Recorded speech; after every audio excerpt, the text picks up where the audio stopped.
Dans les premières années du XXe siècle, alors que l'Europe vibre au rythme des grandes voix lyriques, une soprano venue des Balkans se distingue par son timbre rare et sa sensibilité. Kristina Morfova.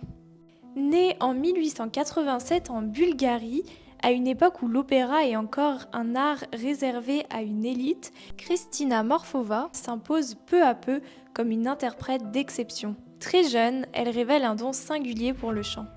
Formée dans la tradition classique européenne, elle développe une voix de soprano lyrique capable de nuances délicates comme de puissantes envolées. Mais ce qui distingue Morfova, au-delà de sa technique, c'est l'émotion. Sur scène, elle ne se contente pas de chanter, elle habite ses rôles. À travers ses interprétations, elle traverse les grandes œuvres du répertoire, incarnant tour à tour héroïnes tragiques et figures romantiques. Son talent lui ouvre les portes de plusieurs scènes européennes. Elle se produit dans des théâtres où l'exigence artistique est à son apogée.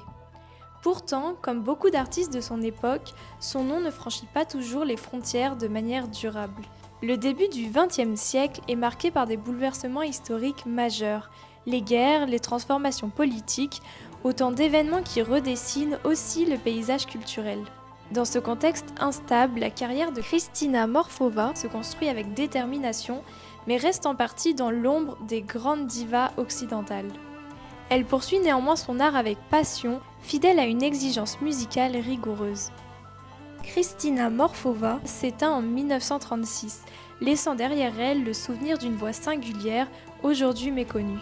Son parcours rappelle celui de nombreux artistes oubliés, dont le talent n'a pas toujours traversé le temps, mais qui ont pourtant contribué à faire vivre l'opéra. Redonner voix à Kristina Morfova, c'est aussi faire résonner une mémoire fragile, celle d'un art et d'une époque.